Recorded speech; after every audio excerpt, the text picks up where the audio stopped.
So we want to heat this passion fruit puree. Passion fruit puree. Hello, good morning. The passion fruit, oh my God. The passion fruit puree. We're gonna heat up the passion. MicroMangia, courageous cooking in a crowd kitchen. The last time you and I were together, we creamed butter and sugar and eggs and made all sorts of doughs for cookies that had a lot of steps and a lot of refrigeration and in between steps. Today, we are gonna make something simple and scrumptious and versatile. It's olive oil cake. I know, olive oil in a cake, it sounds a little crazy, but actually it's something that people have been doing for a long time. It's actually healthy for you.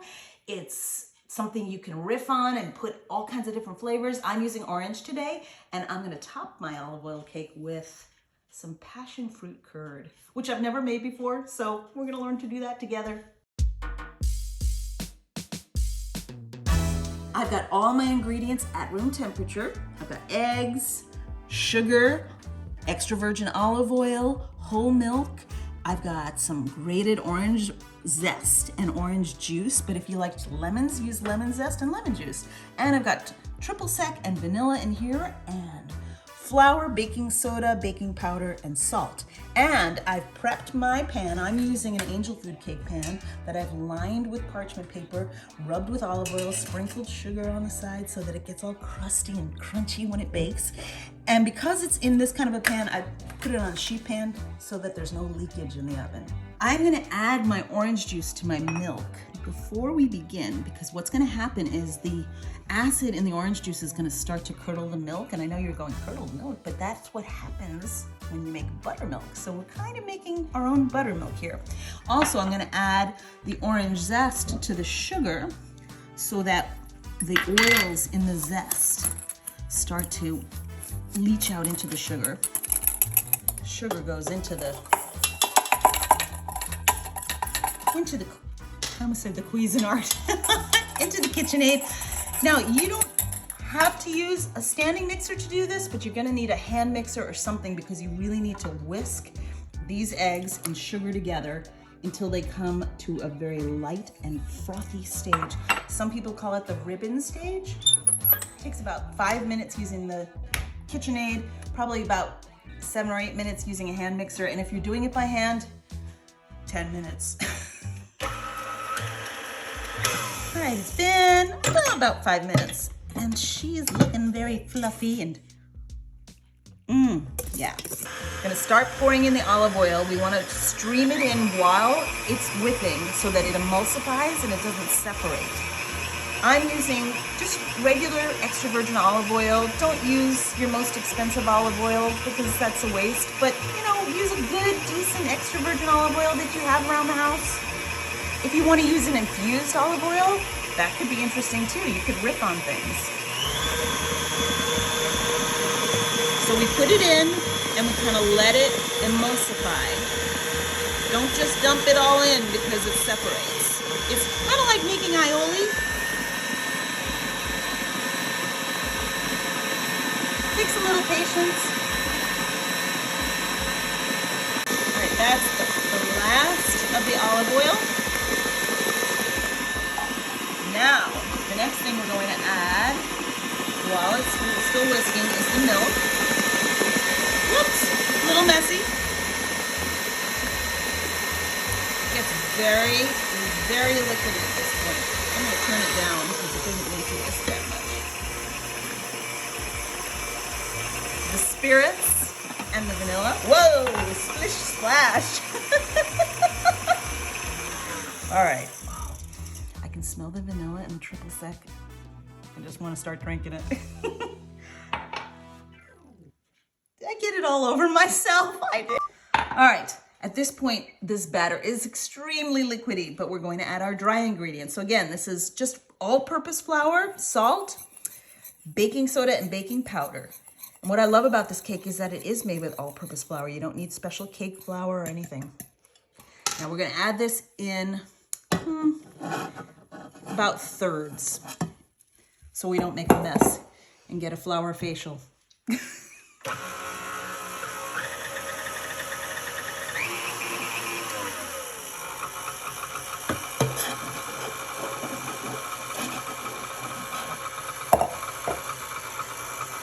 I love making a mess with flour. I'm gluten full. This is the last of the flour. You don't want to overmix. Once you add the flour, you want to just mix it so that the flour is incorporated. If you overmix, it develops the gluten in the flour and you get a tough cake. I'm going to finish it off with my spatula.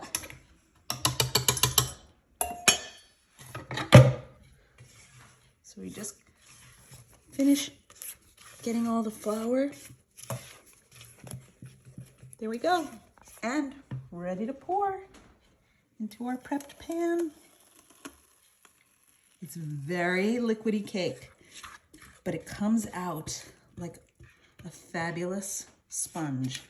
Into a 375-degree oven for about 45 minutes. We're gonna check it in 45. This takes a long time to bake. My first time making passion fruit curd. We have eggs and egg yolk, sugar with a pinch of salt. This is passion fruit puree and cold butter.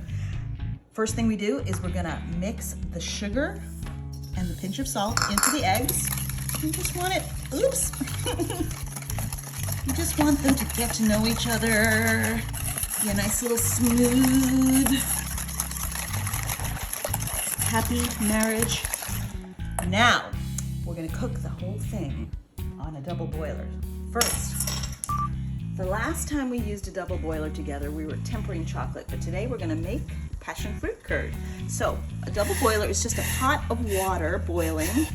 I'm gonna turn it down, and then another bowl sits in the water, or actually on top of the water, not in the water, and it's going to gently heat everything. The passion fruit puree has been on the double boiler for a minute or two, getting nice and hot.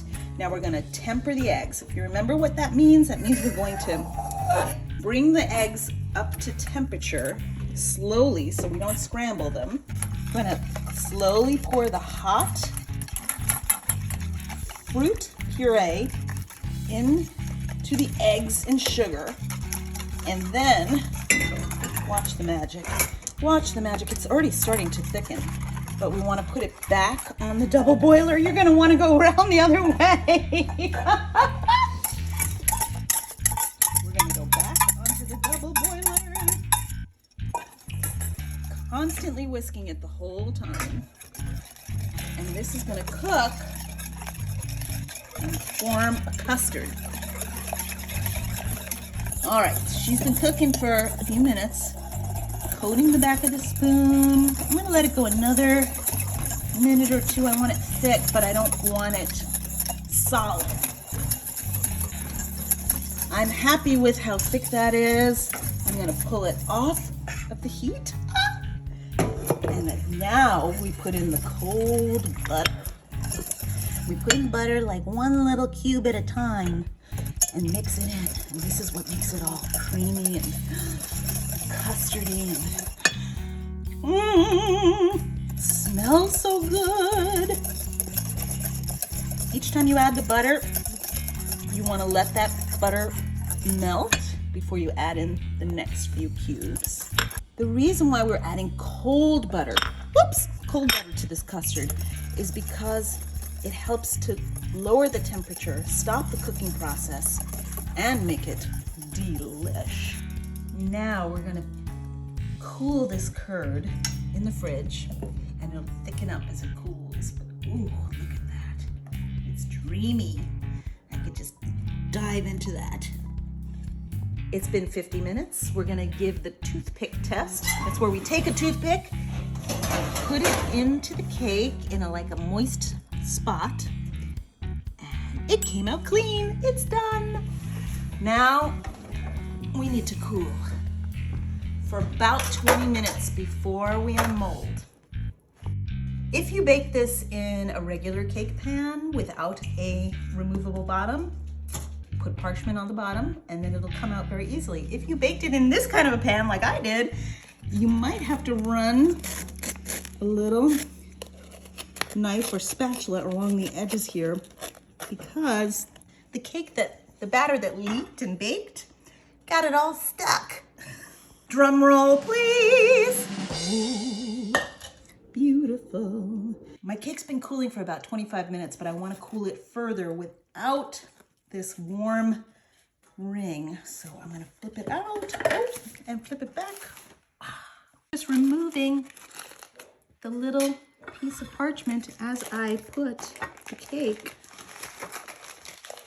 on le plate.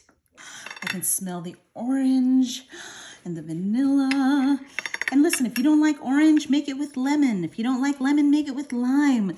If you don't like alcohol, leave the alcohol out. Oh, look at the little flecks of orange. And then my passion fruit curd. Let me make it look pretty. Let's pour a little of this over there.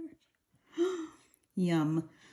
Now, breakfast, lunch, and dinner in one bite.